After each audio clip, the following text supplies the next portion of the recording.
We're in Williamsburg today at the Constitution Hall because we're really interested in our U.S. government. Allow me to read from the Constitution. Please. To secure these rights, governments are what did I say? To secure these rights, governments are instituted among men, deriving their just powers from the consent of the governed. What a revolutionary idea. It used to be whoever was in the government could just do whatever they wanted. And that was nothing. There wasn't a damn thing anybody could do about it. Not that they don't do that now.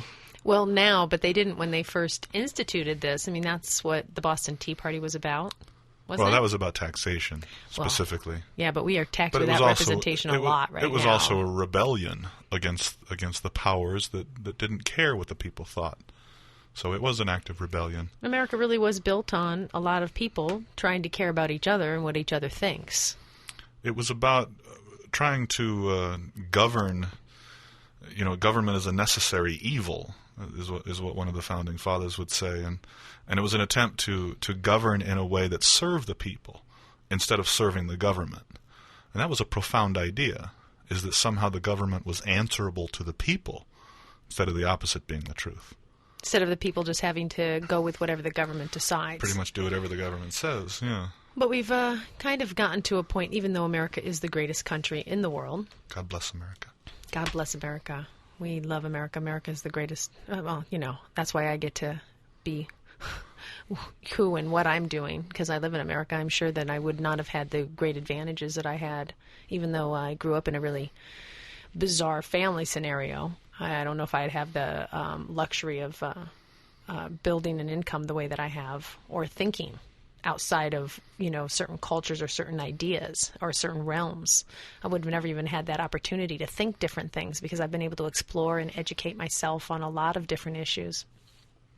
I think that's a really good point, is as you talk about education, you talk about educating yourself instead of expecting someone else to educate you. You know, at some point in your life, you have to take responsibility for your own mind and your own actions, your own education. And if you view education as a goal in and of itself, and also as a means to other goals, I think that's a very constructive viewpoint. Why, thank you. Which is no surprise, because you are a constructive person. You try very hard to build. I do my best, that's for sure. Yeah. I do really believe that education has been my way out of a lot of things like ignorance, poverty,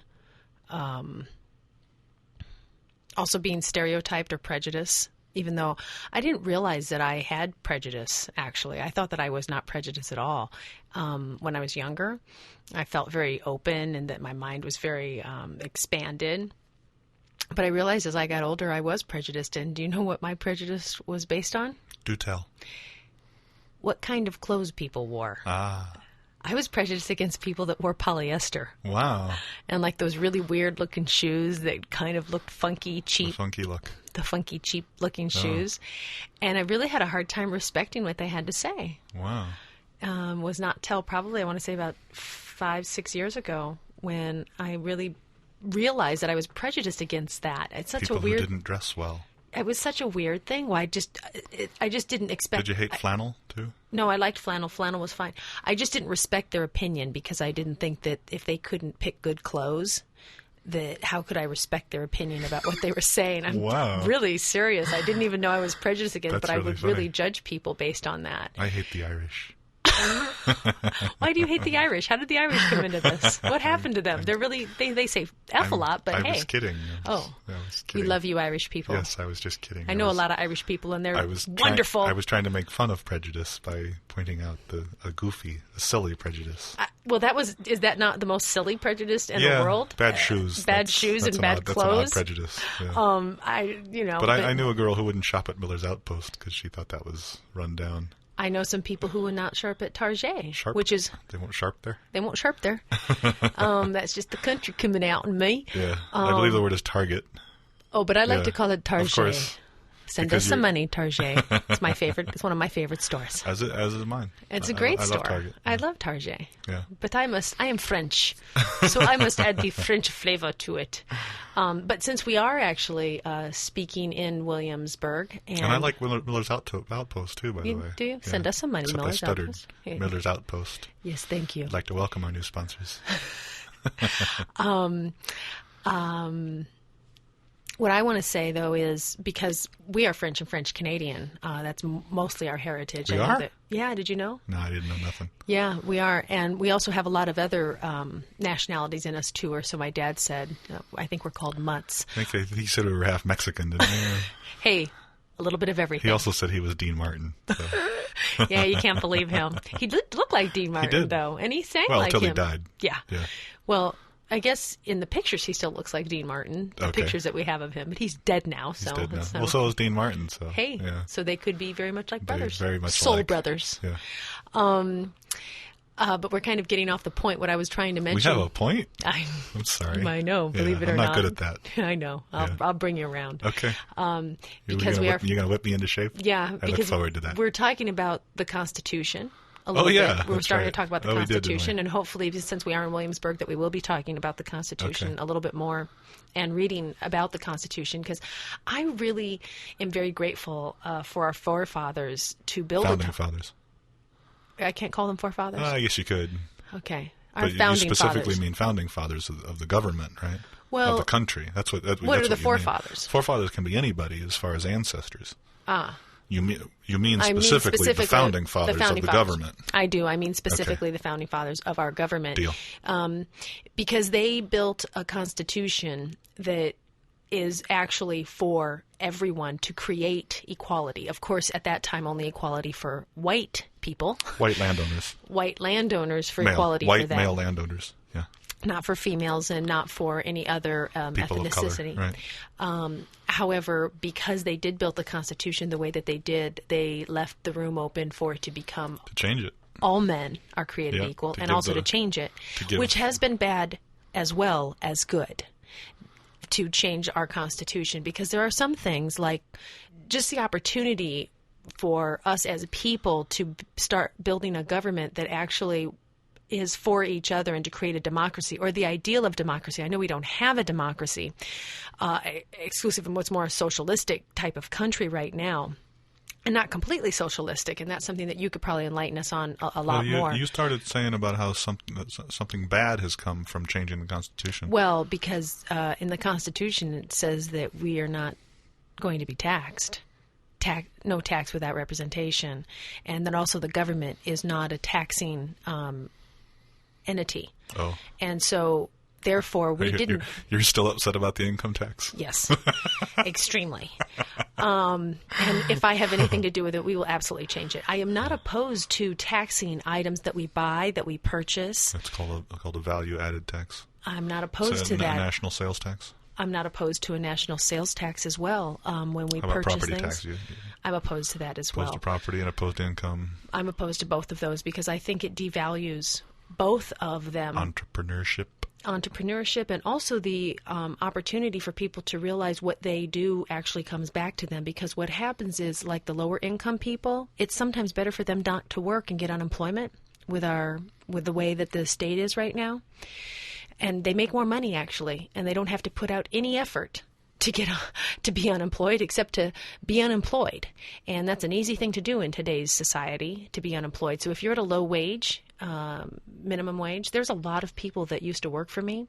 They would be actors or actresses or whatever, or writers or producers, and they would be at the entry level working for me. And they actually quit because they made more money. And they were very honest with me. I make more money on unemployment than I do working for you. And it's very sad. And I think that that's a sad state when we're in that kind of comparison, because I don't believe that that should be allowed, first off. I do believe in unemployment. when in fact it's really a hardship and you really did something bad happen to you, but when you've actually decided to quit, that you should not be eligible for unemployment if there's a job out there for you, if there's somebody willing to hire you. And I don't think they should be able to make more money than the minimum wage. I also don't believe in income tax, and that's what I say when we changed the Constitution. World War I, I believe, that's when they did an amendment to be able to tax just temporary, everyone. Though. It's just a war tax. Just temporary. Well, we're in war now, so it's just temporary. Yeah, it's just temporary. It's just extended. Till we don't have any more problems. Yeah. Well, that'll never happen because we're always going to have problems. There's always going to be. That's why that was funny. Thank you. God bless America. It takes time to overcome prejudice, especially when you don't even think you are. Bigots don't think that they're prejudiced. They don't think one thing about it. They really think that they're doing the right thing and that they're being righteous. I really believe that now. I didn't used to because they said, can't you see the hypocrisy that you're having? And we kind of got off on the track. But we were talking about the Constitution. We did or they did? I did. Oh. Just now. Oh. Yeah, we. Oh. We were talking about the Constitution. We were talking about the great things in the Constitution and the opportunity that it actually affords all of us to become equal in this society. Equal in opportunity. Equal in opportunity. Not equal in talent, not equal in skills, not equal in terms of income. Those aren't the things that are guaranteed by the Constitution. No, they're not. The Constitution guarantees opportunity. Opportunity, Yeah. equal opportunity. Yeah.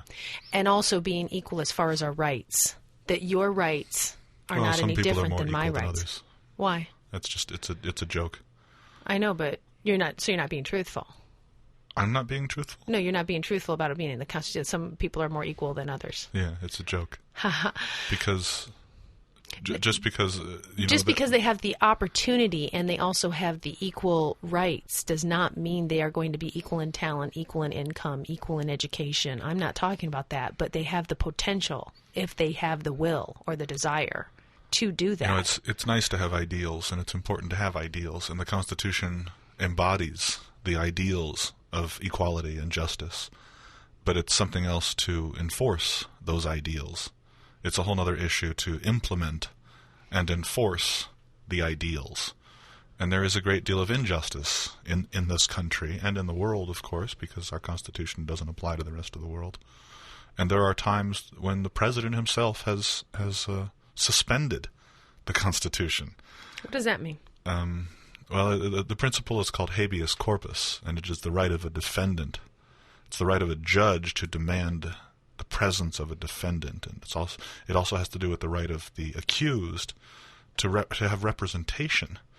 And presidents in the past, Abraham Lincoln actually suspended the writ of habeas corpus during war. I mean, if you're at war with someone, this is one of the issues that's being addressed with Guantanamo and Abu Ghraib and some of those other places where we've captured. I can't really call them soldiers because that's the nature of the war on terror. Is you don't know who the bad guys are. They're not wearing uniforms. In fact, they go out of their way to blend in with the local population. So you don't really know who the bad guys are. Right. That's the problem with fighting this type of war. It's called an asymmetrical war, and it has to do with bad guys who don't identify themselves as bad guys. No, they're not playing fair. That's why it's called terrorist. They're not playing by the rules of war. There are rules of war. There are rules, but there's no one to enforce those rules. Right. And we've violated those rules as well. That's how we won the Revolutionary War, is by violating the rules of war. We were supposed to stand out in the open and shoot at the other guys, and we didn't do that. We waged a guerrilla war in order to win. Very smart of us. Well, it's a much more effective way to wage war is to hide.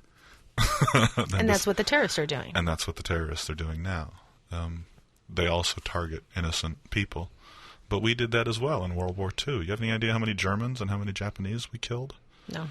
We did. We killed a whole lot of them. Atomic bombs on Hiroshima and Nagasaki. We slaughtered hundreds of thousands of innocent women and children. And yet we were fighting a government. That's the difference. And the government of those countries went, holy crap, we can't fight this anymore because we can't win this.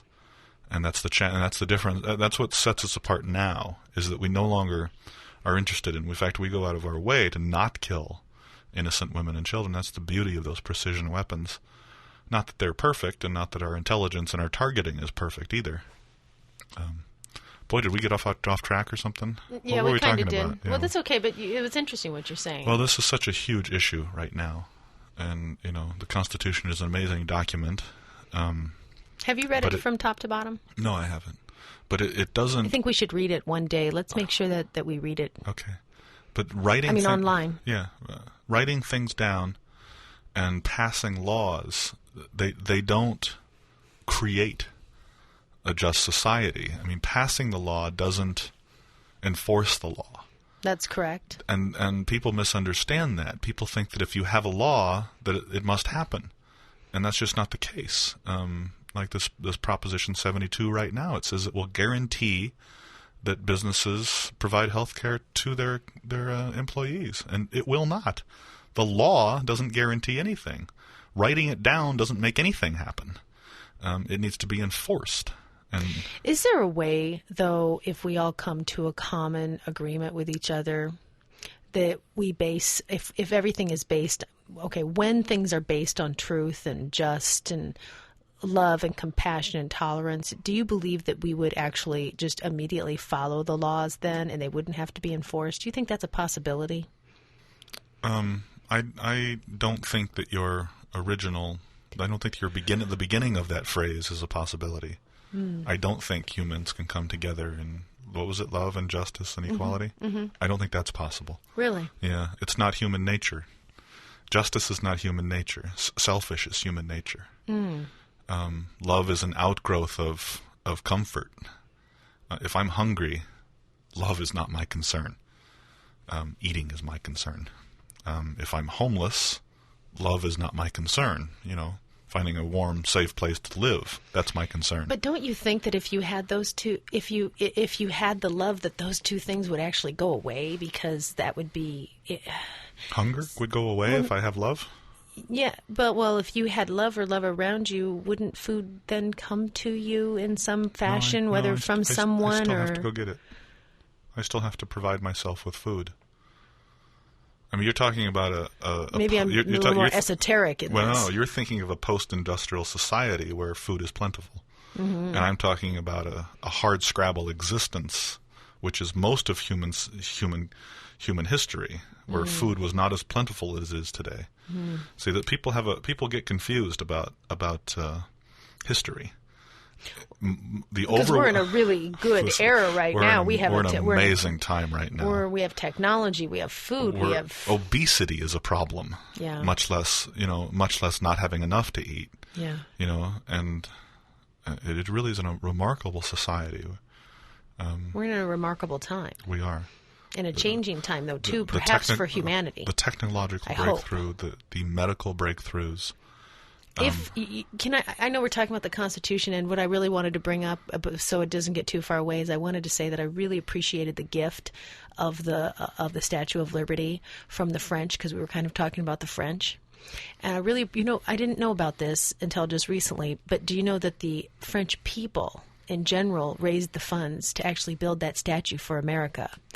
And the people in America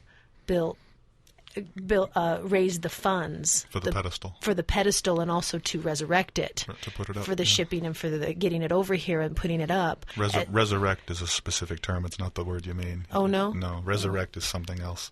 Erect is what I meant to say. Build, erect, not resurrect. That means to rebuild or something, right? Resurrect means to come back from the dead. To come back again. I think Jesus will do that in Easter. Jesus did that. Allegedly. Allegedly. Don't get me started. Did you see him? I didn't see him. Dang it.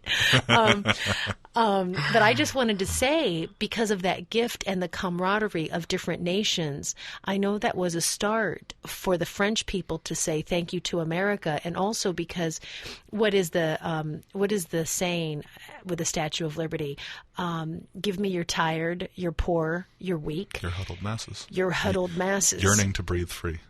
Yearning to breathe free. Yeah. It's an amazing thought, but then the other part of it is, it's kind of interesting, because then I think, oh my God, all the other countries, all the immigrants that makes America, they were the tired, the poor, and their huddled masses that they they had discarded and did not want. Well, it wasn't so much that the country discarded them, it was that there was an opportunity here.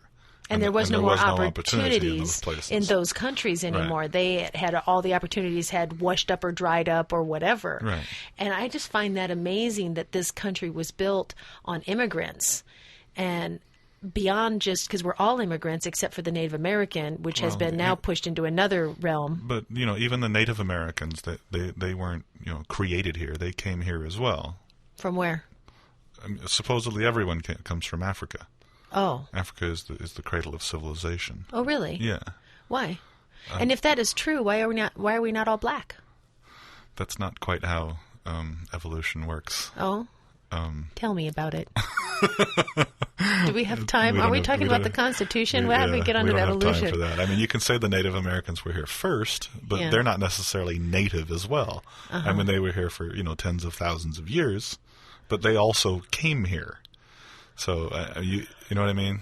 So you can say they had a right to be here first, or, but they... No, but we're all here now. The Spanish were in California and Texas first. Mm-hmm. So you can say that as well. We kicked them out. Yeah, we pretty much did. Said, I think we're taking over now. We kept their names, though. Yeah, we did. Pretty names. For the cities, pretty names. Yeah. And I just find, too, the more that we blend as a society and as people and as humanity blends, I think the less prejudice we come, because I know we were talking about prejudice a little bit. And I find it really sad. Well, racial prejudice specifically. That's what you're prejudice. Talking about specifically. But there are other prejudice besides racial That's what I'm prejudice. Because I'm like that's why I'm polyester prejudice. Yeah. I mean, come on. You had a fashion prejudice. I had a fashion prejudice, and I didn't even know it. Right. But now I don't. I've overcome. Right. Everyone has their story. Everyone does. Yeah. And don't you find it amazing when you talk to people? And I look around and I see all these different types of people. And I wonder to myself, what do we really have in common with each other? Do you ever think that? Everyone who is not me is them. And all of us, every human, every organism is us. And everyone who is not me is them. I accepted quite some time ago that I am unique, but that I'm also part of the soup. So I do think about that. What does the soup have in common with each other? Well, it's all part of the same soup. I keep thinking of one thing. What do I have in common with the other people? And I think sometimes some of my dreams, just particularly 4 dreams that are for sure in common. We all need food. We all desire shelter, which also includes clothes, some type of clothes and shelter. Okay. We all desire to be loved or love or have loved to bond. I don't necessarily agree with that. Really? You don't think that's one of the necessary ones? Because when I say love, to be loved or bond of some sort, we are a social creature. People need to eat because it's called a biological imperative. Right. You need to eat. Die. If you don't eat, you die. So you need to eat. And because we don't have any hair anymore. But shelter isn't necessarily needed. There are people who are free. There are people who don't seek that, who would rather have adventure than shelter. But when we talk about shelter, some type of clothing, because we don't have hair anymore to protect us from the sun. I mean, they'd burn up, or they'd freeze. True. Right? We do clothe ourselves in order to stay cold or stay cool or to stay warm, because it does protect us from the elements. Right. Sure. So isn't that a necessary part of being a human being? Well, that's debatable. Okay. And so, and the other one that was debatable is the love one. Love. I was saying love to be loved, right. or bonding. And that's not necessarily true either. Some people. You don't think they require it? I don't think it's required. It's not a biological imperative. It is a luxury. How about all those tests that they did on the wire baby and the baby with the real, getting love, being nurtured? Well, now you're talking about children. Well, yeah. I mean, that's where it starts. Okay. Don't we all start there? We all start there. Apparently not. Well, I'd like to see somebody who didn't start as a child, but... Well, now you've changed the subject, though. Have I? Yeah, because a child's needs are different from an adult's needs. Although we're all human beings, and we were actually just talking about being a human being, of the need of a human being. Because I think that because we look so different, I wonder what we have in common. because we're also very, very different. So, but see, I don't think we do look different. I think we all look the same. Really? Yeah. I think we all look so very different, and also we act very different. Look like monkeys. We all do look like monkeys in some regard. This has to do with the level. All our eye shapes are different. Our nose shapes are different. Our mouth shapes are different. Our teeth. But we all do have eyes and noses and mouths. Yes, yes. So we're all the same then. This has to do with the level of perception. Perception, yeah. It has to do with the level of category that you're going to determine. Like if you've got a bunch of beagles that are all lined up, you would say, okay, all these beagles look the same. But if you start looking closer and closer at them, you would start to see differences in those beagles. Sure. If you pick up a handful of sand and you look at it from 5 feet away, all those crystals look the same. But if you start looking at them under a microscope, they all look different. Same thing like with diamonds. Same thing with diamonds, and same things with people. At a certain distance, they all look the same. But as you get closer and closer... Like little teeny ants. Like ants, yeah. We're little workers. That's another perfect... We are little workers. We have done amazing things with cement and wire. Or steel. Sorry. Concrete wire. And steel. Concrete and steel. That's what I meant to say. Yeah. Look at what we've done. It is and glass. It is just incredible. And plastic. And now plastics. And now plastics. Yeah, We're quite amazing and quite incredible. Adventurous. And also, I guess computers are made out of all those things, though, right? Yeah. All those elements. Yeah. And then the technology Metals age. And plastic. And also the things that we can't even see, microwaves and radio waves. And all the things we can't see. And now I believe in things that I can't see, even though I don't understand them because I've experienced them. Like I wouldn't put my hand in a microwave.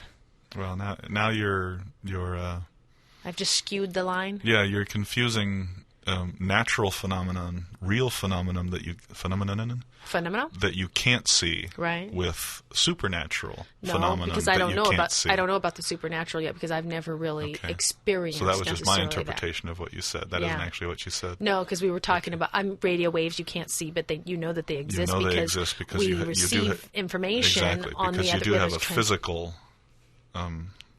example of what is taking place. Exactly. Same thing with microwave is that you're able to heat something up. Yeah, you can't see electricity, but it's powering the toaster, so you know it. You know it's there. So I'm talking about the actual. I'm not even talking about the supernatural yet because that's a whole other realm in itself. So we were talking about level of perception. Yeah. And at what level do you say everything looks the same? And at some point, as you seek deeper and deeper. Level of perceptual acuity is the word. Ooh, acuity, okay. Perceptual acuity, specifically. At some point you begin to see differences. But those differences are a function of how the human mind separates things into categories. Because like I say, to me all humans look the same. But we are talking about being a human. We were talking about the differences or the similarities, you went actually. to chimpanzees with the wire mother. So, well, I did because we were talking about love. Right.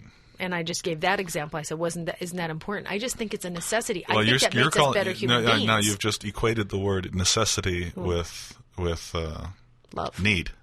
No, you've equated necessity with need. Wait a second. They're not the same. No. Something can be necessary. But not needed? But not necessarily a need. Really? Food is a need. Okay.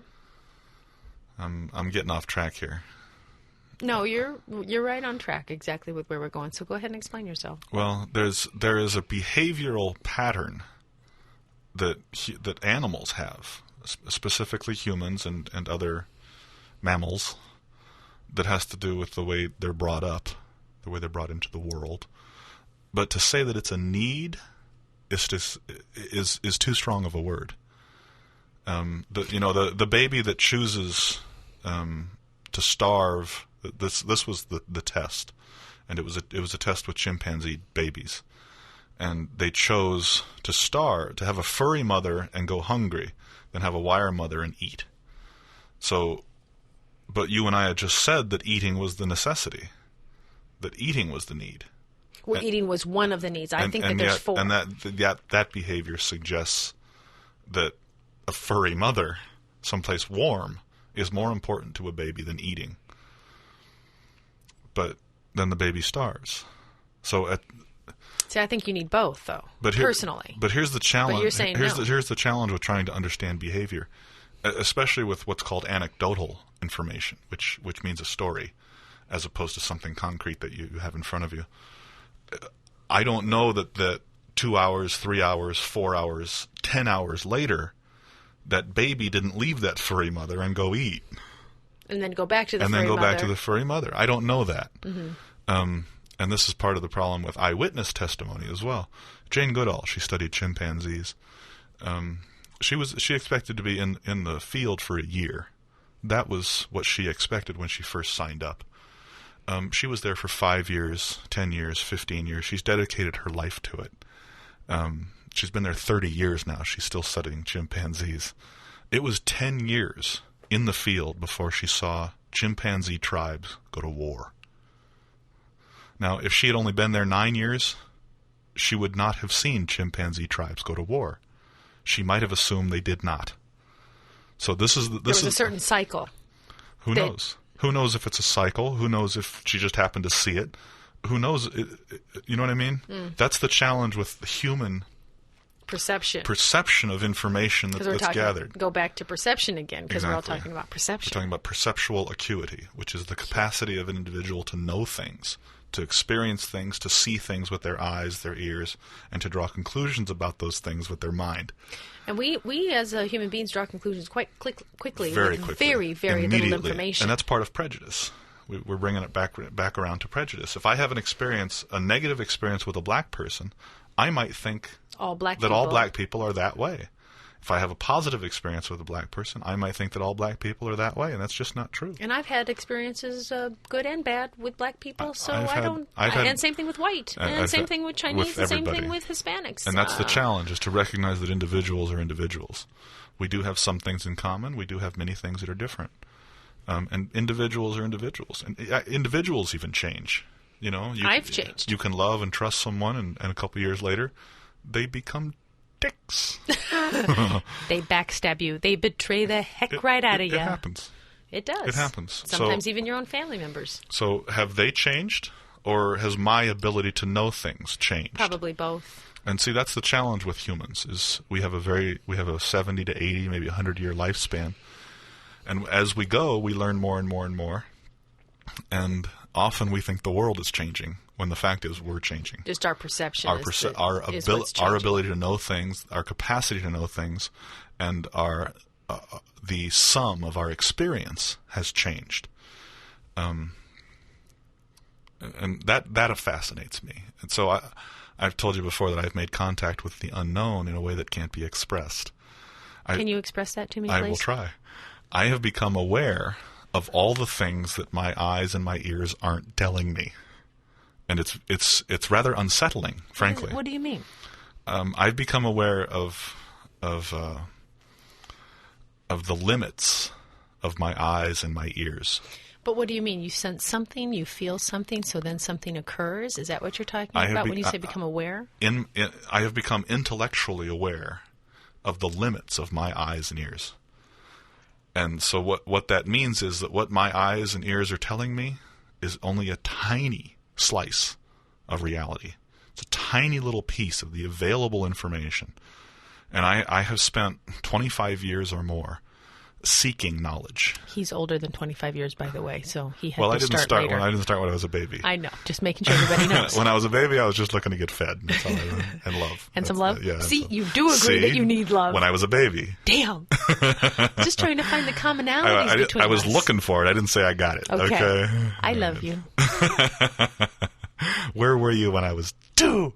I was there. You were 3. And loving you. And beating me, yes. What? I never beat you. Did I beat you? Yeah. Really? Our whole lives. I never remember beating you ever. I was kidding. Because I don't ever remember doing that. I remember making you be the dog. Look at it, I made her cry. She feels guilty about the damage she did as a child. Yeah.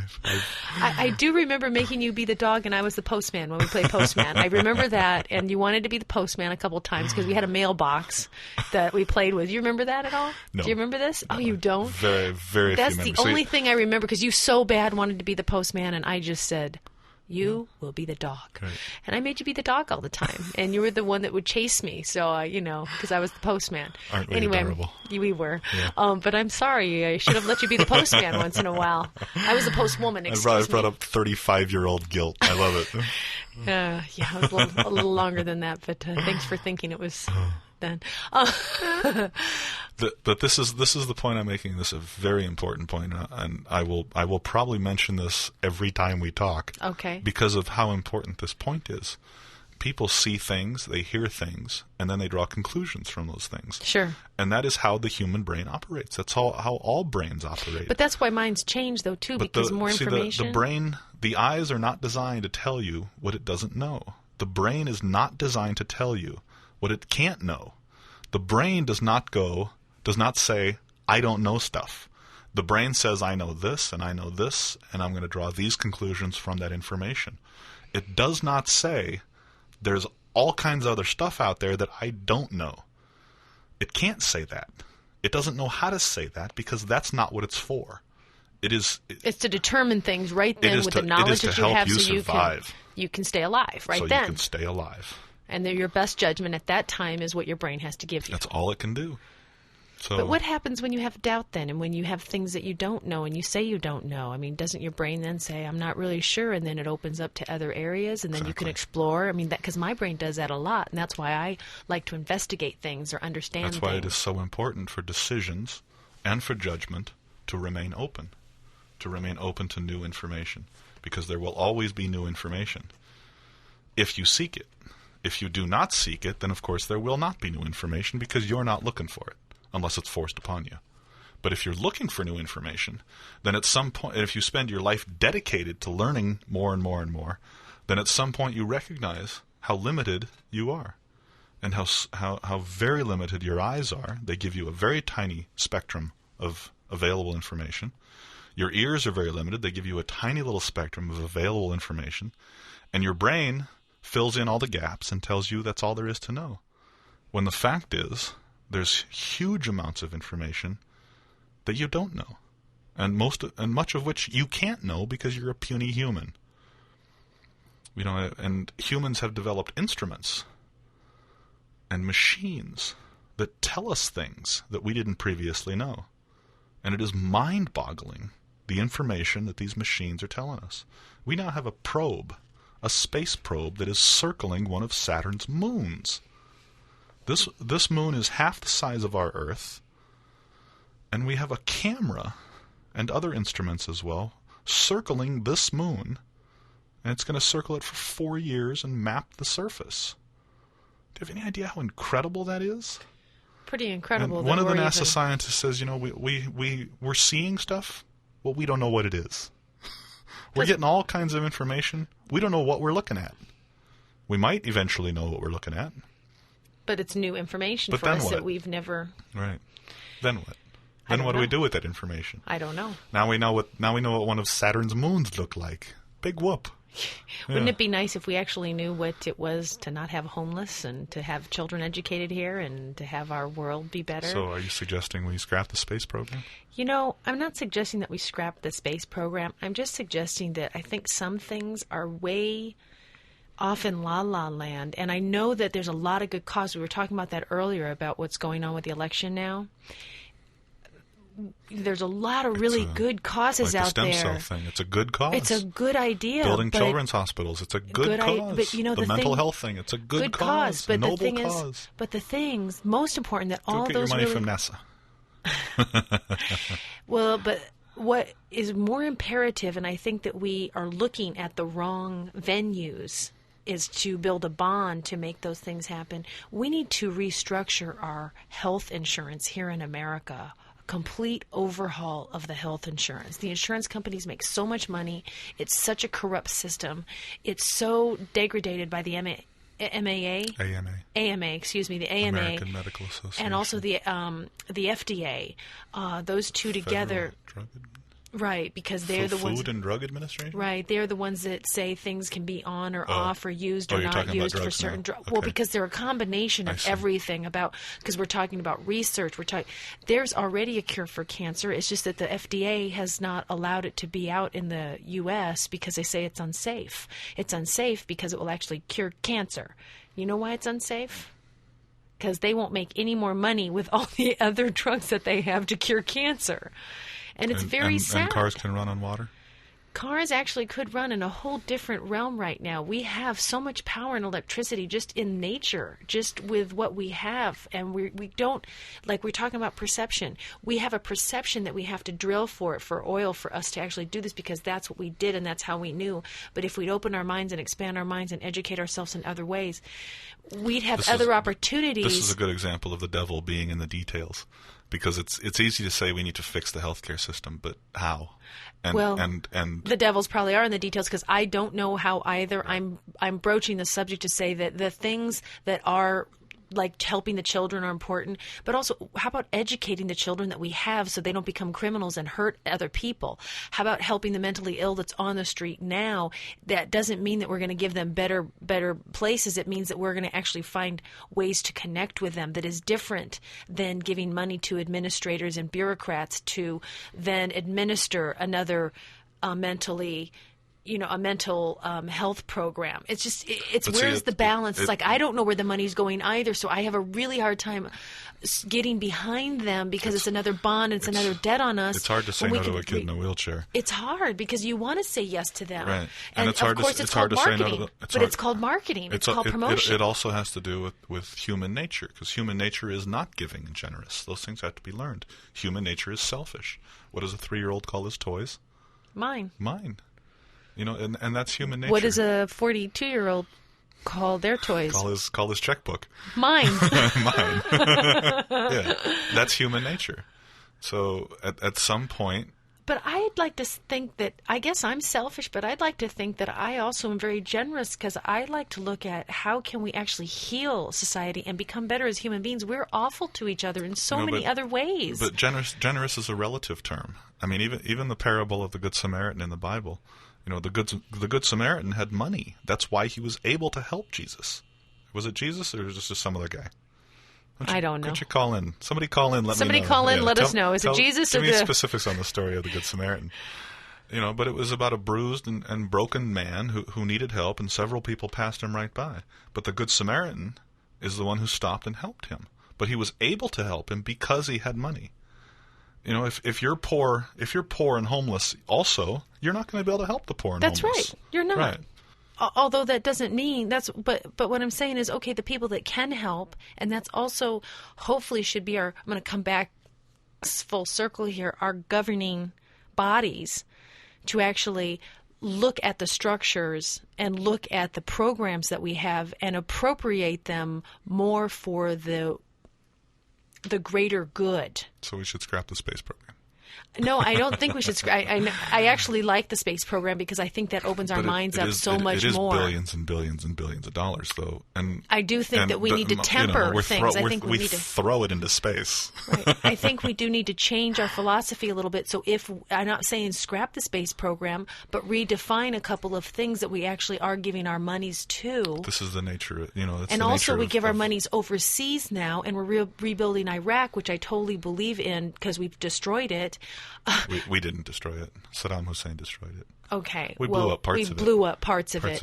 But now we are spending all of our monies there to rebuild them when there's so much of America that needs to be rebuilt as well. And the reason why we went to war in the first place is because, supposedly they were going to be a threat and a harm to us in the long run. They were a threat and a harm to us. So, that... He was shooting at us, so... Okay, so there's debates about all that, and I know there's a lot of debates. So, and I know there's, and you've been talking to Dory. So. there's perspective on both sides. So I don't want to say either one is wrong or right because it's very, very difficult for me to know. Isn't the lack of money all the information? It's impossible for you to know all the information because it's and it's also biased and skewed. That's my point. That is my earlier point. It is impossible for you to have all the information. What the right thing to do is? That's the most difficult choice. You try and behave responsibly and respectfully and with compassion. And you try and help those that you can help when you can help them. And if you're earning $1 million a year, well then help people with it. But see, it's one thing to say that you should. It's something else to require you to do it. And that's the challenge of government, is to balance property rights with the benefit of humankind, the greater good. And that's the challenge. What are you looking for? I just thought that we should read something else out the Constitution. Yeah, because since we're here in Williamsburg, I thought we should at least read another section of the Constitution because we kind of started with that. Okay. I was looking for what the presidential powers are, and they're quite limited. They are. They're very limited.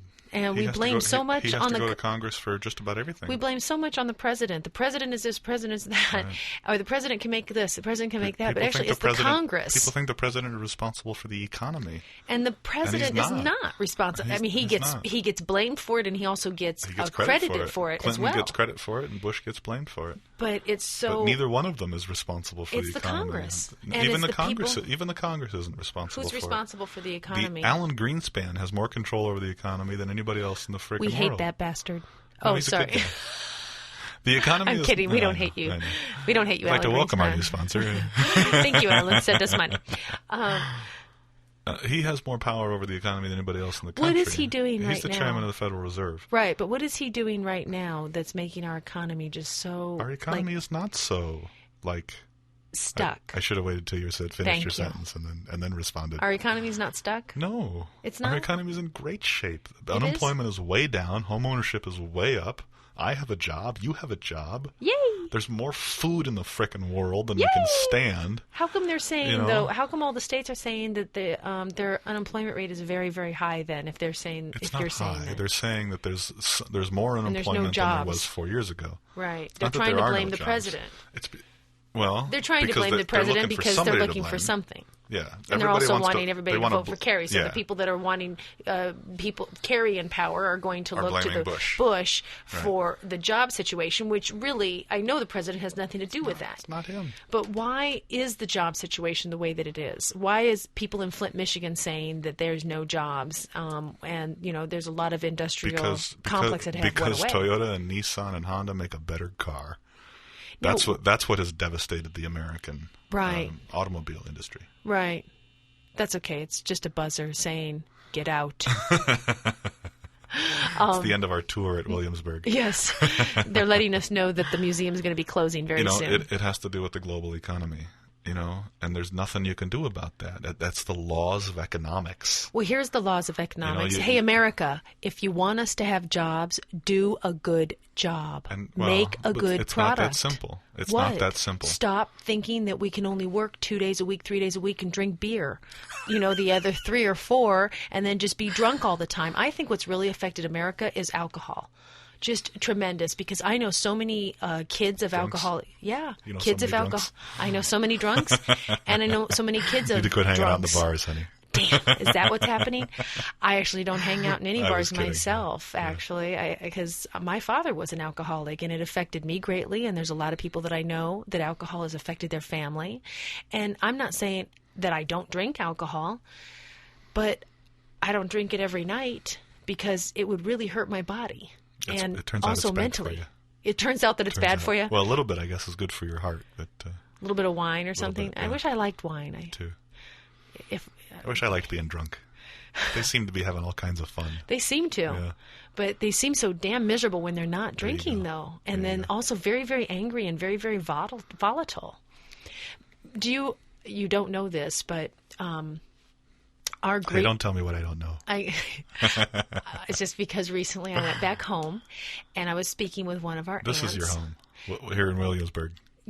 So be more specific. I went back to our dad's home town, there you go. And I was speaking with one of our aunts. Aunts? What, are you English all of a sudden? One of our aunts. There you go. It's that French-Canadian thing kicking in. One of our aunties. One of our aunties. And... she had informed me, which I never, ever knew, that our great-grandfather was an abusive alcoholic. Oh. And he would go to work, and he would come home and not want to eat.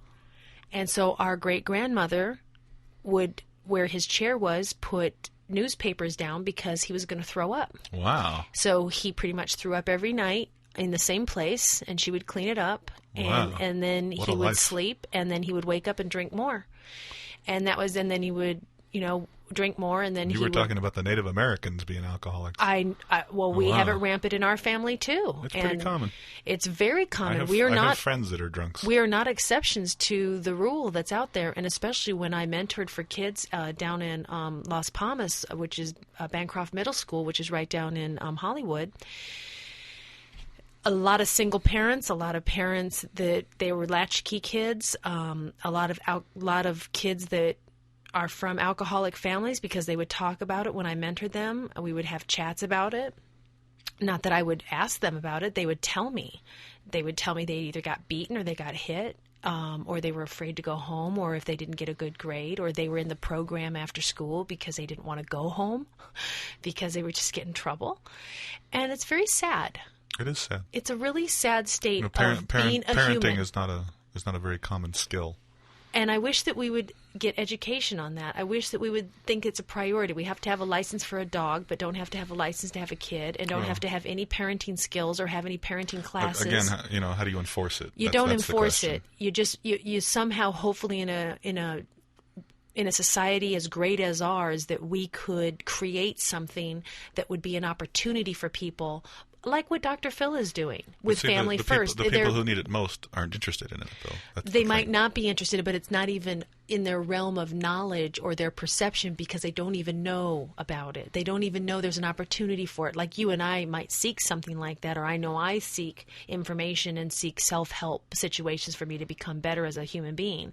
And they might not have that opportunity because they can't even see beyond the drink. Their own needs. Their own drink, pain, which they're trying to fill the void or something, because they're in their own pain. It's not just alcoholics that are bad parents, though. No, I mean, it's not. Anybody can be a bad parent. It can be a bad parent without having alcohol at all. And it is very common to be a bad parent, for parents to be abusive and unreasonable and absent, because they have no idea how to because they don't know how to be parents or care. They just don't know how to be parents. That's correct. Because they weren't taught how to be parents. That's correct, because they grew up in... It really is a cycle. How do you stop it? Well, education.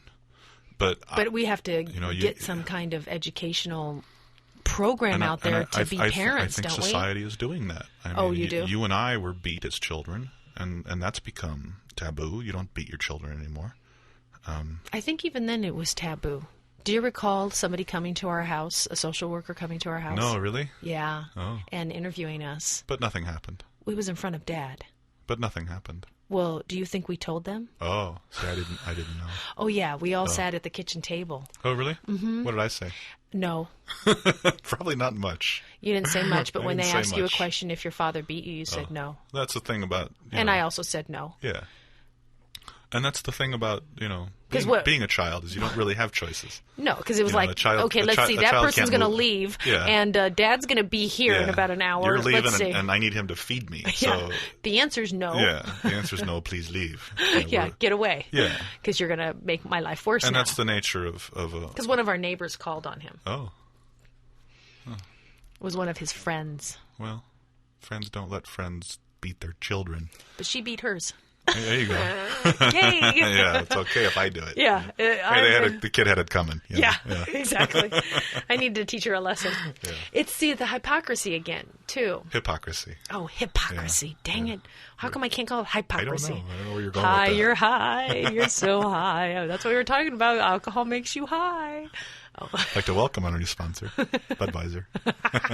Send us money. Isn't that what Dad drank, was Budweiser? Yeah, that was his favorite. That was his beer. Yeah. That was his beer. He had a 12-pack every night. Yep. And a fifth of whiskey. Delicious. I forget the brand of whiskey that it was, actually. Is there a Dewar's? Oh, yeah. Okay, then I think it was Dewar's. Oh. I'm just trying to, it's probably... It's funny the things that stay with you. Yeah, it's like looking at the label. Yeah.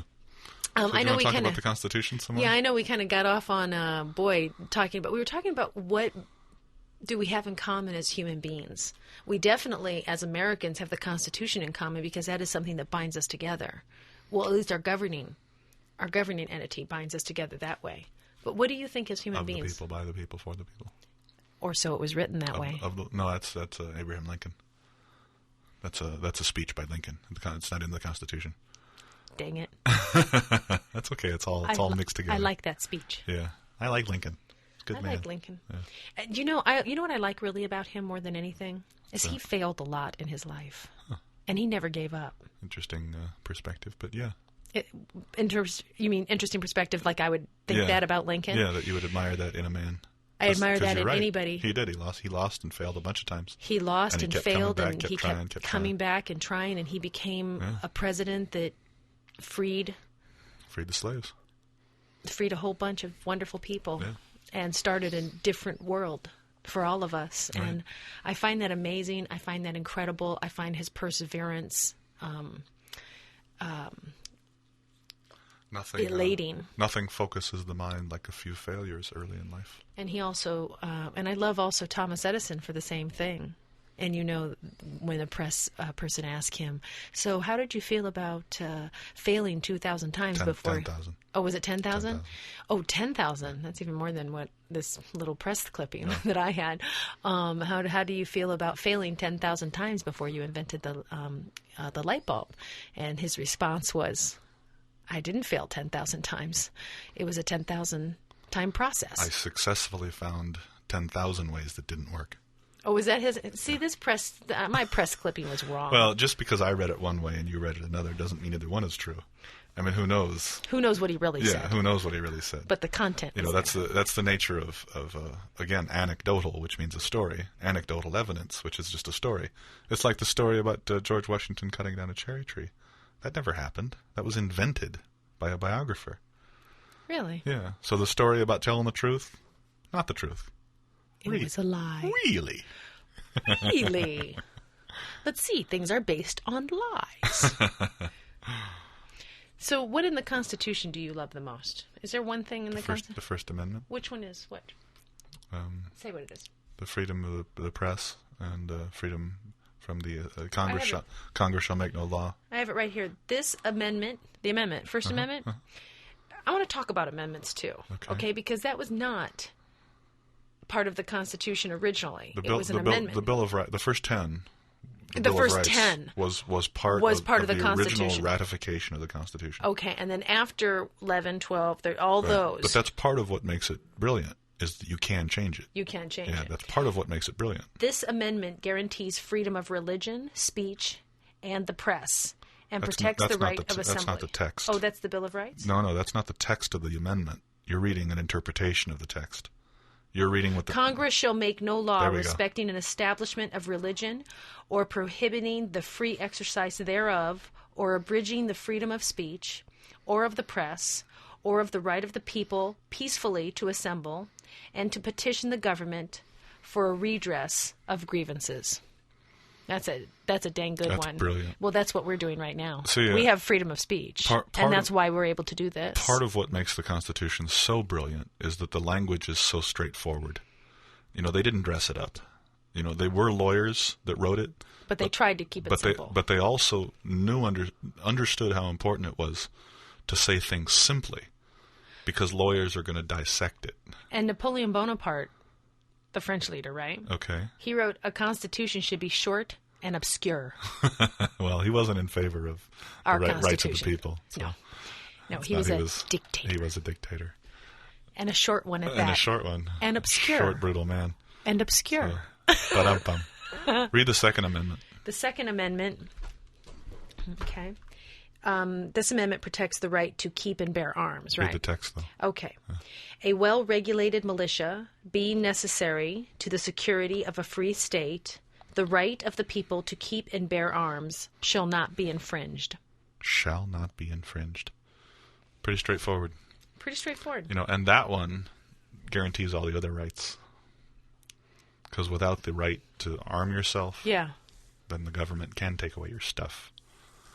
But the challenge is finding a balance between an individual's rights and the greater good. How many amendments are there now? I think there's like 27 or something. Now, when we're voting in this year's vote, is there any amendments that we're trying to change? The federal Constitution cannot be changed by a popular vote. It doesn't work like that. There are some initiatives for the state that are trying to adjust the state constitution. So you might read that. I think 63 or something. Yeah. Was adjusting the state constitution, but that's different from the federal constitution. The federal constitution requires 2/3 vote in Congress, and of course the president, and then 3/4 of the states have to agree as well. Oh, so it's quite extensive. It's very difficult to amend the Constitution. So there's 26, you said? I think there's 26 or 27, yeah. It should say right there. It doesn't say right there? You have it in front of you. 27. Wow, I was right. Thank God. 27, and it was ratified in 1992 was the last time. That was the latest one. Which one was that? That was the latest one? Was that about the vice president serving or something? This amendment prevents, let's just see, do I have any... Doesn't go anymore? Well, you know what, though? What's weird is it doesn't actually state it in this thing that we have. This amendment prevents any law that changes the salaries of senators and representatives from taking effect until the next election of representatives occurs. Because they were basically giving themselves raises. Shouldn't we tack on our own pay raise? There was 3 of them. The 25th Amendment has 3 sections in it, and that was done in 1967. Well, the reason that they stopped giving you text is because the text became quite long. Oh. That's why they don't list the text there anymore. Yeah. Because they became really not. They became very obscure, like Napoleon Bonaparte said. But they were also very specific too. You have to have a pretty good reason to amend the Constitution. So some of the stuff is very specific about what they're doing and what their goal is, and that's the nature of law. Is it needs to be quite specific in order to be effective. So. You can get worked up about legalese, but you also have to understand that law needs to be specific. I mean, that's why it says Congress shall make no law.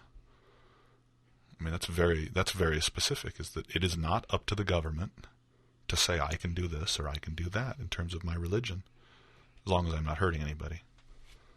I can worship the frickin' sun if I want, or I can not worship the sun if I want. It's not up to Congress to tell me what I can and cannot do with respect to that. Now, the second one is debatable because it mentions arms. Now, where do you draw the line with arms? They had no idea that we were going to develop automatic weapons and hand grenades and I want to say what are those ones? Fire. Bazookies? No, that shoot Bazookies. fire. Bazookies. I think that's a cookie and ice cream. Yay! Let's have some cookies and ice cream. Thanks, BJ. Send us money. Yeah. Bazookas. Yeah, rocket-propelled grenades. Yeah. Those kinds of things. So they have outlawed those, even though those are arms. So the question becomes, again, where do you draw the line? So, because that is very specific about, the right of the people to keep and bear arms shall not be infringed. Don't you find that voting is such a privilege? I think it's a remarkable system. And such an opportunity that there's so many other countries that would actually die and do die so they can vote. And we have, 46% of our population vote? Give or take. It's going to be more this time. Do you think it's because the voting process and the comprehension of the vote, not the process, but the opportunity to understand what to vote for is so complex? It's very difficult for me to understand all of the propositions and all of the people, more importantly, that you're voting for, because you really have a very difficult time understanding what they really stand for. I mean, it's one thing to understand the president, or the contender for the highest office. It's even hard for that. But with local people, people you've never even heard of, that's much harder. Or judges, people you've never even heard of. It's one thing to take a stand on a proposition and say this is a good idea, this is not a good idea. To pick between people you've never even heard of, that's a real challenge. And why can't we hear of them since we're at the information age? It still is up to us, though. I mean, you can go online, and they probably have. I'm sure they have websites or booklets to tell you who these people are. But, they write it themselves. Right. So who are you going to believe? I don't know. Yeah. It's very difficult. It's very difficult to know what they really stand for. It's like looking at a movie at, the video store. If you read the jacket of the videotape, it's the best movie ever made. Right. Of course it is. Because they're writing it. Yeah. It's all propaganda as well. It. Is that considered propaganda? Because marketing, is that propaganda? Well, it depends on how you define the term. I mean, you can say it needs to be a lie, but it can also be the truth.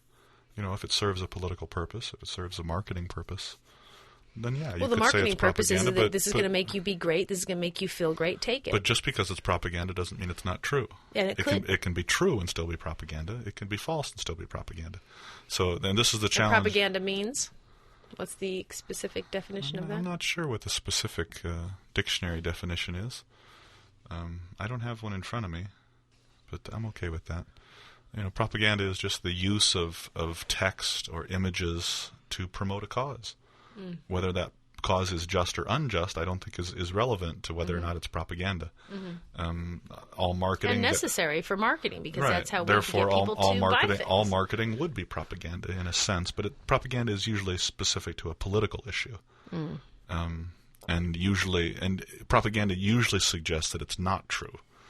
If it's true, usually, whether that's specific, whether that's actual definition, I don't know.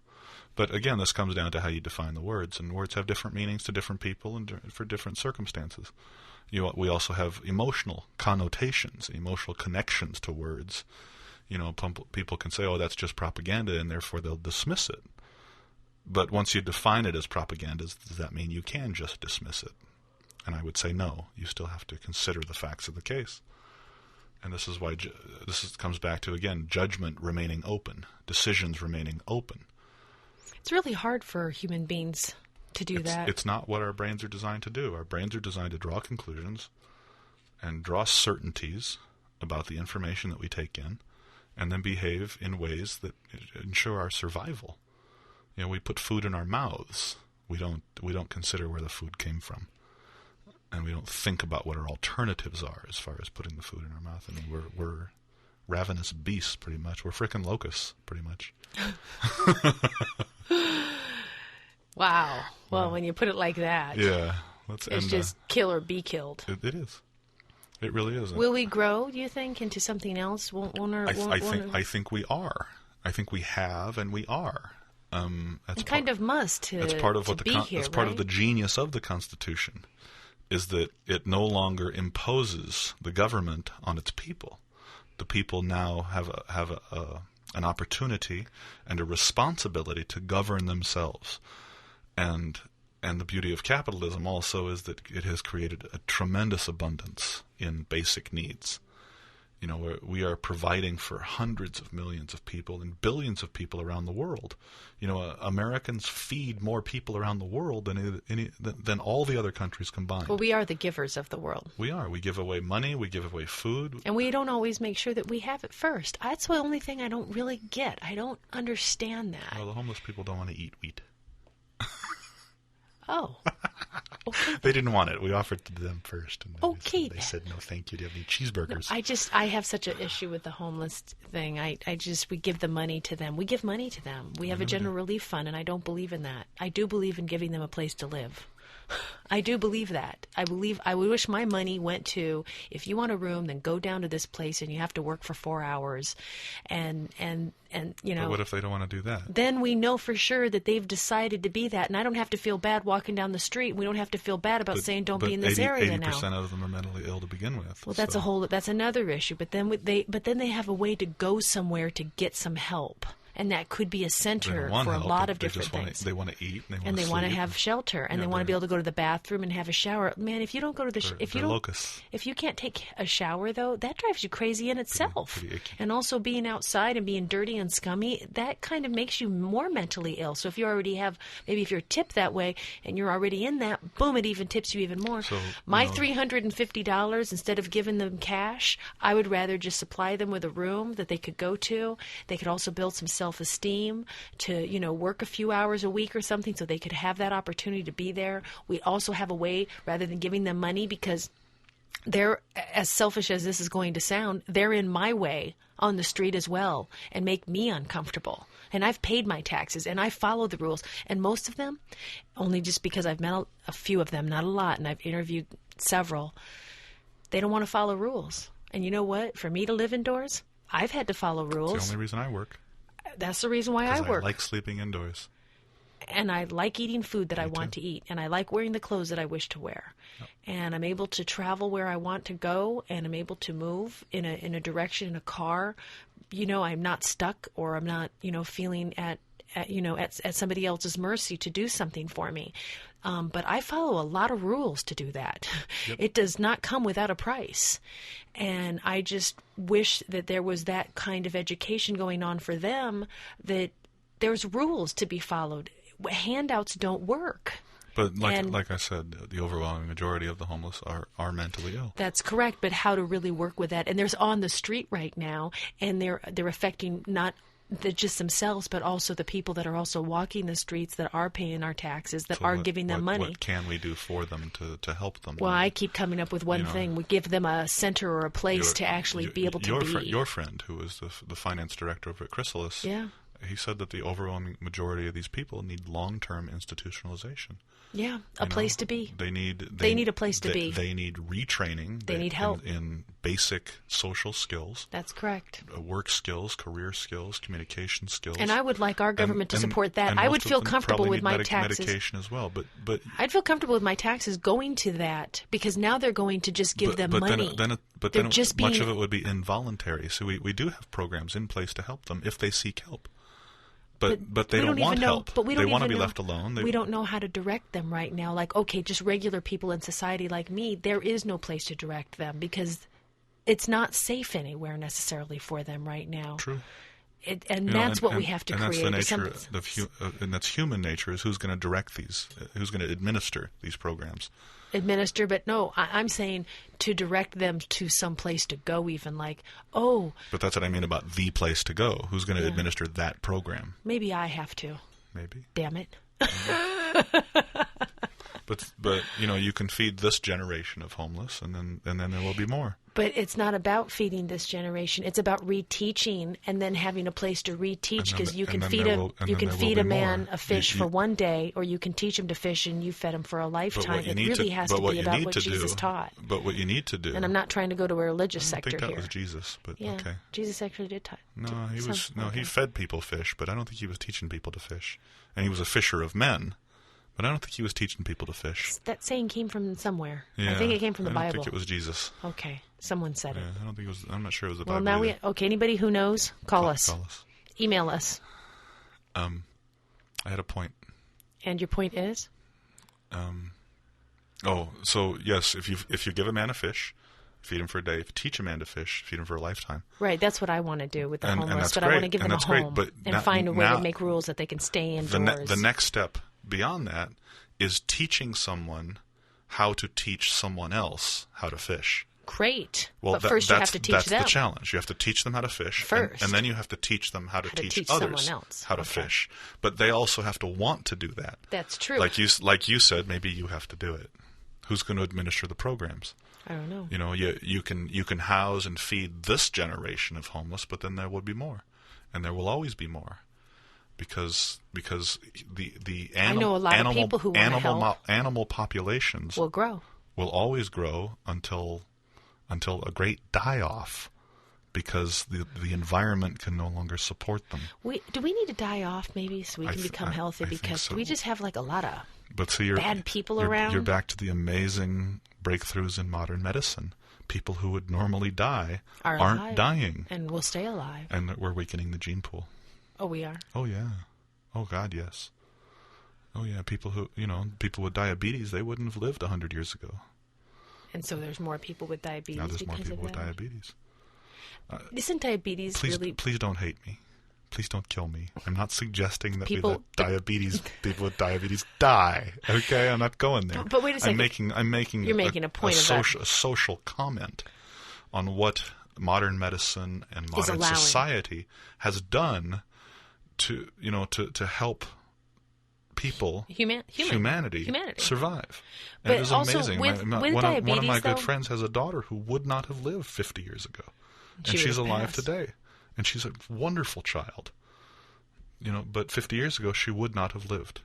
But just going back to diabetes, just because you singled them out, and I know you didn't mean to single them out necessarily as a group, but isn't that relative to our food intake and the obesity scenario that's going on as well? The kind of sugar influence that we have in our body, and insulin sugar, and there how we is eat. onset diabetics who have have sort of brought it on themselves by having a bad diet, but there is also diabetics who are genetically that way. Oh, okay. And it has nothing to do with their choices.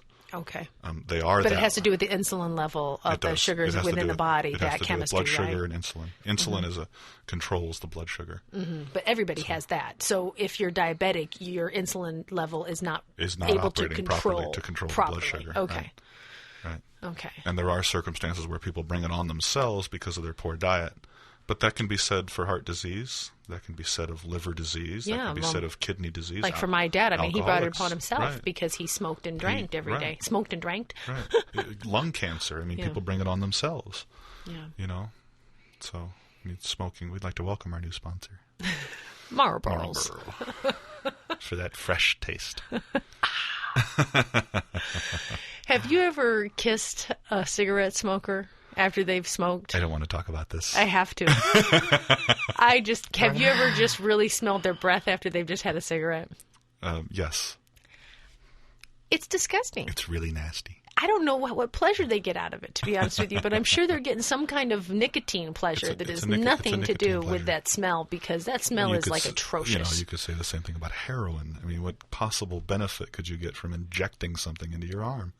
I have no idea because I've never done that, but I'm sure it must feel good for them because that's why they do it. It's an escape of whatever pain might be inside. And the habit of smoking a cigarette is a physical habit. It's also a chemical habit because nicotine does really have an effect on your blood and on it does relax you once you're addicted to it. It relaxes you. Yeah. Well, I think we have to figure out another way to relax in society because we have pot and alcohol and nicotine and caffeine doesn't relax you. Are you suggesting people smoke more pot? Is that where you're going with this? No, actually, I was saying... welcome our new sponsors. Marijuana. Marijuana Inc. No, I'm not. I'm saying that all those chemicals or all of those drugs are ways for people to relax, to eliminate stress, to fill a void, to feel accepted, to be bonded. And I'm going to full circle this now, saying that we've pretty much full circled everything that we chatted about except one thing, and that was about what do we have in common as human beings. And because you were telling me that we didn't have a certain thing in common that I thought that we did. Well, you were talking about emotional and psychological issues that we have in common. Mm-hmm. I was talking about that we bonding, loving. And we need that. Are you familiar with the bell curve? As a human being. Have you heard of the phrase the bell curve? Mm-hmm. The bell curve applies to almost everything in terms of physical structure, emotional structures, chemical dependencies. The bell curve is not just one issue. And I tend to operate at the fringes. At the low ends of the bell. You can talk about the overwhelming majority of people in the middle are this way or that way or think this and want this. But I tend to operate at the extremes. So when you say, go ahead. Well, what do you think that we have in common as people? You're right. We all need food. We all want security. And when I say all, I don't mean all. I mean the overwhelming majority. Right, but I didn't say security, though. Well, you said I said shelter. Love. Oh, shelter. Oh, okay. Shelter. Okay. Physical and emotional security. That's shelter, and that's love. Okay. And this sense that we belong. That's community. Yeah. And this sense that we're safe, which is also a function of community, and family being the ultimate community, the smallest community, immediate family. But if you operate at the fringes, you see behaviors in humans that don't demonstrate those needs. Certainly they still need food, except for the anorexic who decide to stop eating. What's that about? I'm going to starve myself to death. Well, they have a warped perception of what they actually look like. They think they're fat. Body image. They think they're fat. They're mentally ill. It is a mental illness, right? Right. And so is, the desire to murder people. Clearly murderers are not interested in love. They're not interested in community. They're not interested in family. I mean, I read about one guy that killed his own mom. Really? Yeah. So mentally ill. Yeah. So we just lump everybody into mental illness. It's a very broad category. Yeah. The idea of mental illness is a very broad category. And maybe we need to redefine some of those issues. We talk about neurosis and we talk about psychosis, and there are stages of mental illness. If I have voices in my head. But don't we all? I was going to make a larger point. If I have voices in my head that tell me to do bad things, I'm considered mentally ill. If I have voices in my head that tell me to do good things, I'm considered an icon of society. But I still have voices in my head. So isn't that a little bit crazy? I don't know. I personally don't think so, because I think that we all have things inside of our heads, and I think we should talk about it so nobody thinks, oh, I have voice in my head. I have voices that might say things that are negative. I just don't listen to them. Exactly. But see, that's because you have another part of you that is able to analyze the voices in your head. And that comes from education. But that's also not everybody does that. When you talk about voices, it's really just me thinking inside without speaking through my lips, right. Because it's really me thinking, and I have a lot of different thoughts, especially about myself or how I grew up or other people or my perception, and it's my mind going through things. It's not like I hear like a man's voice inside my head. It's usually my voice. I do. Well, you're a man. Oh, wait, that's still me. You're right. That's still me. You're a man. And it's possible. It's a man, baby. But it's possible I might have a male's voice inside my head when I'm thinking of something that when my father... When you're thinking of someone else who has said something to you. Exactly. And hearing his voice ring in my head of something, or if he said it over and over again. Right. That's very possible. Right. And do I think I'm crazy? Maybe. Just a little. But I'm not certifiable. You don't have to be crazy to work here, but it helps. But not certifiable. But I think when you were talking about crazy, I think everybody is in different stages. Has a little bit of madness, different thoughts of stuff. Because what is sanity? What is normality? Right. It's about fitting in. It's about fitting in and conformity. Consensus reality is it not? Is one of and that's one of the things I think that is important. Even if you are feeling that way, if you are able to learn to conform and follow rules. We're back to following the rules so that you can get along. So you can get along and also get what you need. Right. And that's usually for me some shelter. And food. And love. But that's what I feel, that I think that we have all that in common, because I think we all want that. A sense of belonging. And a sense of belonging. And a sense of that you're respected, and that... Isn't that part of your belonging? Yes, absolutely. And that you have a place in the world, we're back to belonging, and that you have an opportunity to express yourself. I think that's really important, that people are given the opportunity to express themselves and treated with respect when they've expressed themselves. That's so important for children to grow up in that environment.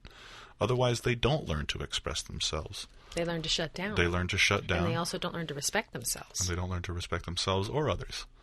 And this comes back to anybody can be a bad parent, because they don't necessarily know what they're doing. They don't know what effect their behavior is having on children. But they weren't brought up that way either. And I'm not blaming anybody. I just believe that we need to reach out.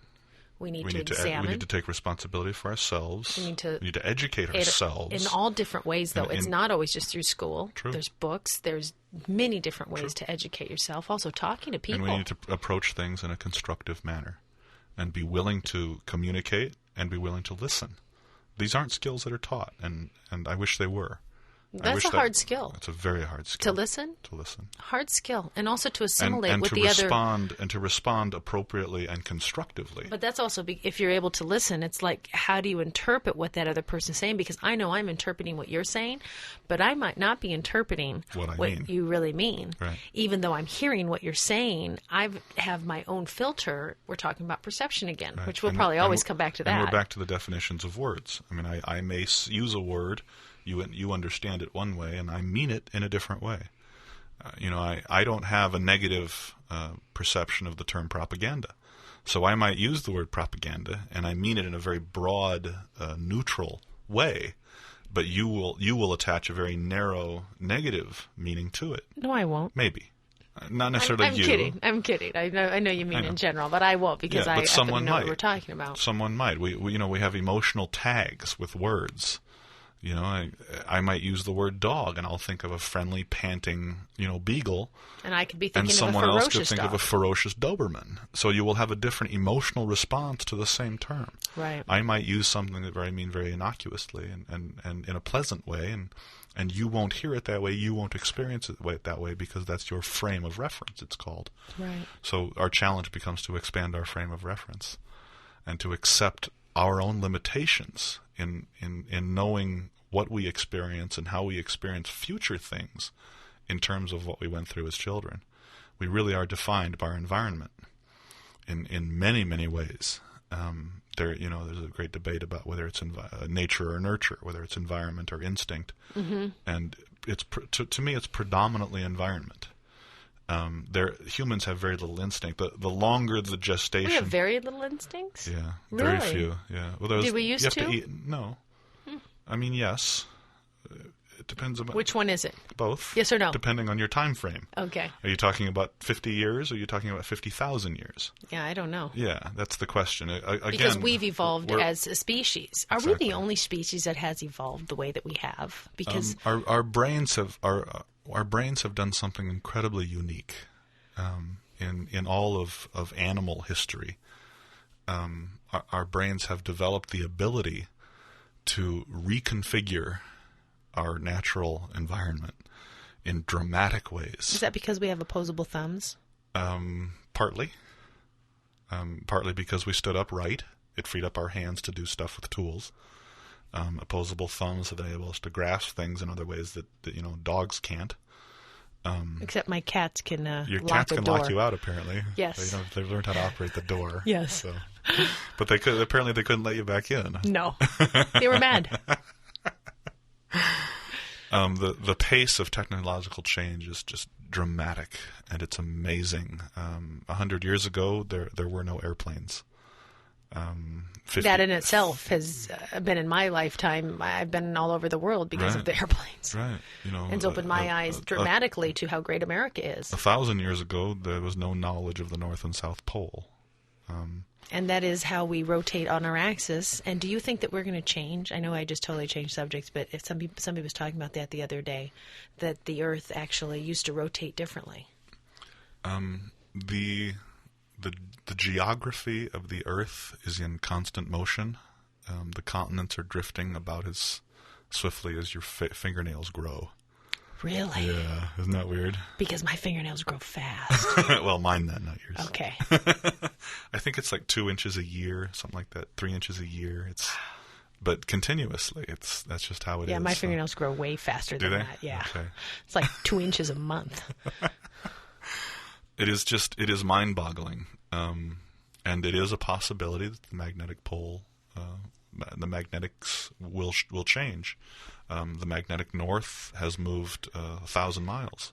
Is that what, do you think that could have years. created the Ice Age? Weather is a whole nother issue. Oh. Weather is completely I was going to say completely unpredictable. I was going to say it should be extremely relevant, though. It is relevant to our survival. No, relevant to the way the Earth spins and the magnetic forces that it has. I don't know that the magnetism has much to do with the weather. Really? Except that the magnetic field protects us from the solar wind, which would strip our atmosphere. So we're in a surprisingly delicate balance. I really think that the Earth is going to shake off humans. Like a bad cold. Really? Yeah, we're going to kill ourselves. We're going to kill ourselves long before we do any real damage to the. Well, to see, the but Earth. is that something that we can maybe hopefully change by doing stuff like this, like talking, and hopefully maybe we'll reach someplace else in this world? Absolutely. And then maybe. But there has to be an economic incentive, otherwise humans won't do it. Really? Yeah. How about staying alive? How about survival of the species? Well, once we view that as a worthy goal. Then yeah, we like might space exploration. Yeah, once we view that as a worthy goal, then yeah, we might change our behavior to suit that. But until then, we're just going to keep doing what we're doing until we recognize the long term. Makes me very sad. Well, it's just how it is. I mean, I think that's why there's alcoholics, though, because they feel that they don't have any control over making things better or right. And it's just easier just to feel good right then. Yeah, well, it is about feeling good right then. Oh yeah. But it is also an addiction. It's John Bradshaw. He defines addiction as a pathological relationship. Pathology means a cause and effect relationship. A pathological relationship to a mood-altering experience with life-damaging consequences. Those are very specific terms. It has to change your mood. It also has to cause trouble for you in the long term. So. I'm personally addicted to food, but I need food. I'm personally addicted to work. Which I'm working on, and I need work because that's how I make my money. Right, but you have to do this. There's a pro and con of that. So the challenge is to find the balance. Yeah. So there you have it. It's a balance. Well, with that said, woohoo! I'd like to welcome our new sponsors. Which one is that? I don't know. All of the workforce. Food or work. Yeah. All of the workforce, all the foods that are being supplied. Send us $1, please. Have you tried the new chicken sandwich over at Jack in the Box? No, is it good? Really good. Is it? Yeah. Okay. Yeah, Swiss cheese and ham. See, I don't like Swiss chicken. Cheese. Oh. I don't normally like it either, but it's got a good tang. It's good on it's there? on sourdough bread. So okay. It's got a good tang to it. I don't tend to like Swiss cheese, so. It's melted, so. It's okay. It's better than. Don't like Swiss cheese, so I don't care if it's melted or cold. Yeah, it's melted. It's going to be better for you. It's better. I love cheese, though. So, well, thanks for listening, everybody. Thanks for having us in your home, or car, or head. Thanks for coming. Yeah, if they had us in their car, then they're on the computer in their car right now. That's really a big thing. It won't be long. Internet radio will be available in your cars. Oh, yes, it will. It'll probably go through Sirius or XM or something. Oh, good. Well, we look forward to talking to you again next time. We'll have some call-ins, I'm sure. Hopefully. We'll keep our fingers crossed on that, and that technology's coming up. We'll keep plugging away at that. And perhaps next time we'll also have some real sponsors. That'd be cool. That'd be okay, too. And so we really appreciate everybody listening and wish you the best and just keep fighting for America. And I don't mean with guns and bullets. I mean with love and support and educating yourself and information, because that's really the way that we're going to win the revolution that I believe that needs to happen for humanity. And that's just us really being able to talk and create dialogue so we can have real peace and really care about the species, really care about humanity and evolving. Wow. Heavy. Was that a little too much? No, it was good. Peace, everyone. Peace out.